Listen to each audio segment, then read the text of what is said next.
আমাদের জঙ্গলি সিনেমাটা আমরা এর আগে কী করি যে আমাদের প্রোডাকশনের আগের সিনেমাগুলো বিভিন্ন ভাষায় জানেন আপনারা যে আমরা ডাবিংয়ের রাইট সেল করি বিভিন্ন কোম্পানির কাছে বাইরের দেশে। আর এই প্রথম হচ্ছে যে যেটা বাংলাদেশের ছবি আয়নাবাজি হয়েছে। দ্বিতীয় হচ্ছে এই জঙ্গলি সিনেমার সাউথ ইন্ডিয়ান ইন্ডাস্ট্রি এটার নট ডাবিং। ডাবিং তো আমরা প্রত্যেকটা মুভিতেই করে থাকি। এটা হচ্ছে রিমেক রাইটস তারা আমাদের কাছে চাচ্ছে। সেটার জন্য আপনারা জানেন যে বেশ কিছু আমিও তখন বলেছিলাম প্রসিডিউর আছে।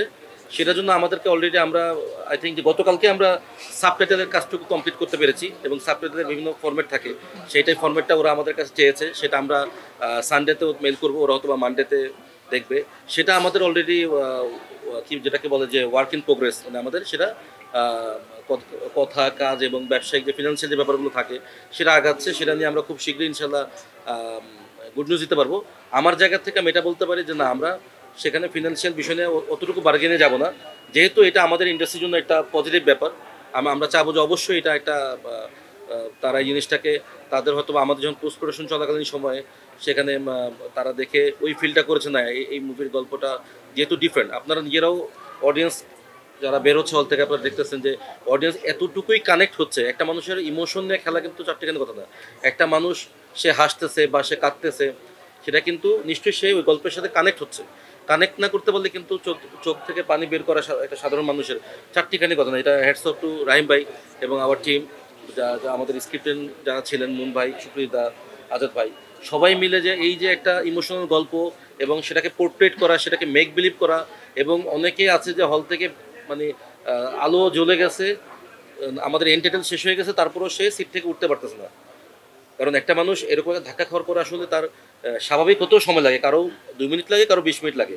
তো এই যে ব্যাপারটুকু আমি মনে করি যে এটা আমাদের ইন্ডাস্ট্রির জন্য ঘুরছেন। আমরা ছোটোবেলা থেকে শুনেছি যে চলচ্চিত্র হচ্ছে সমাজের দর্পণ, কিন্তু আমরা সবসময় কমার্শিয়াল ছবি বলতে বুঝি যে মেরে ফেলবে 100 মানুষকে, এটা হবে ওটা হবে, এরা মানে হ্যাঁ ওটারও যেমন আমাদের দরকার আছে কমার্শিয়াল মাসালা ফিল্ম। পাশাপাশি আমরা মনে করি যে যেমন রাহিম ভাইয়ের আগের ছবিটা আপনারা দেখছেন যে শান, এটা কিন্তু পুরোপুরি একটা অ্যাকশন এবং অ্যাকশন রোমান্টিক কমার্শিয়াল ফিল্ম ছিল।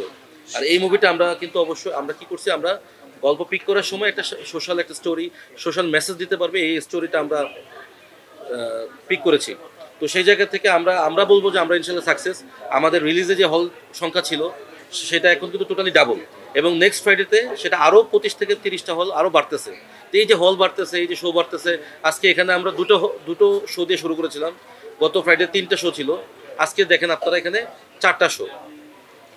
তো এবং 4টা শো হাউসফুল। এবং আগামীকালকের শো যদি আমি আপনাদেরকে দেখাই, আগামীকালকে আগামীকালকে বসুন্ধরার শো আপনারা দেখেন হাউসফুল, এবং এটা কিন্তু গতকালকে রাত থেকেই। এবং এখন যারা টিকিট কাটতেছেন তারা কিন্তু রবি সোম মঙ্গলবারের জন্য টিকিট কাটতেছেন। তারা আমরা গ্রেটফুল টু আওয়ার অডিয়েন্স, তারা আসলে এই ভালোবাসা দিচ্ছেন। এবং এখানে তারা যে বের হয়ে স্বতঃস্ফূর্তভাবে আমি এমনও বিভিন্ন শুনতেছি শুধু যে ক্যামেরার সামনে বলতেছে তা না, সবাই সবার ফেসবুক গ্রুপে লিখতেছে, সবাই স্বতঃস্ফূর্তভাবে ফেসবুকে স্ট্যাটাস দিচ্ছে। ওটা দেখে আরও 10 জন আসতেছে, ওই 10 জনকে দেখে আরও 100 জন আসতেছে। এটা আসলে আমাদের হয়ে গেছে যে হ্যামিলনের বাসিওয়ালা। রাহিম ভাই আমাদের হ্যামিলনের বাসিওয়ালা। সে তার এই গল্পের জাদু এবং সিয়াম, বুবলি, দিঘি থেকে শুরু করে শরীফুল, সেলিম ভাই থেকে শুরু করে সবাই এত ভালো অভিনয় করছেন, দর্শককে এত মেক বিলিভ করছে। তো আমরা বলবো যে আমরা আমাদের জায়গায় স্যাটিসফাইড। আর বিজনেসের যে জায়গাটা সেটা হচ্ছে, আপনি ধরেন আপনার ছবিটা 100 হল পেলো, আপনি 100 হলে যে ব্যবসাটা করলেন, আমি 10টা হলে তার আমারও হাউসফুল, তারও হাউসফুল। তো স্বাভাবিক আমি আমার অনুপাতে আমি সাকসেসফুল। আর আমার যেটা হবে কি, 2 বা 3 উইকস পরে যে ওই হলগুলোতে আমিও ঢুকবো, তখন ওইভাবে গিয়ে 1 মাস পরে যখন গিয়ে আমরা কাউন্ট করব, বা 1.5 মাস, একটা ছবির বর্তমানে থিয়েটারের লাইফ টাইম থাকে 2 মান্থস বা হাইয়েস্ট গেলে 3 মান্থস।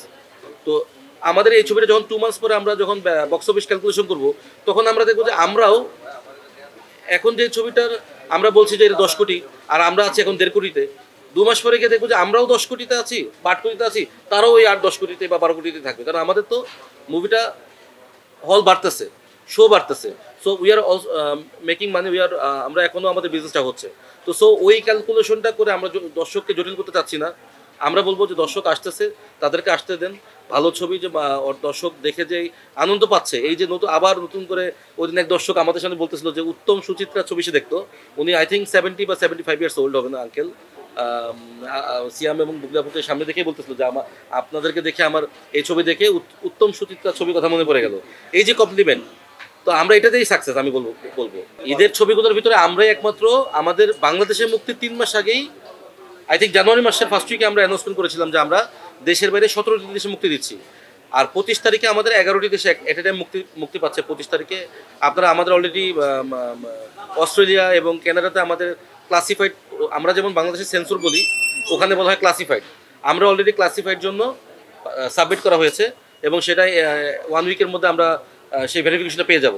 আমাদের 25 তারিখে আমরা দেশের বাইরে ওভারসিজ বা ওয়ার্ল্ড ওয়াইড যে ডিস্ট্রিবিউশন বা রিলিজ যেটাকে বলে সেটাও আমরা করতে পারতেছি, কারণ ইউএসএ, কানাডা, অস্ট্রেলিয়া আমাদের অফিসিয়াল ফেসবুক পেজগুলোতে আমরা প্রচুর নক পাচ্ছি। আমাদের বন্ধুবান্ধব বা আমাদের সার্কেল তারা তো আমাদেরকে বলছে, কিন্তু তার বাইরে যে বড় একটা জনগোষ্ঠী যারা বাংলা ভাষাভাষী আছেন আমাদের দেশের বাইরে, তারা আমাদেরকে নক করছেন। তারা অলরেডি আমরা বলেছি যে 25 তারিখে USA, Canada, Australia, New Zealand, Italy, Sweden, এই দেশগুলোতে আমরা মুক্তি দিচ্ছি।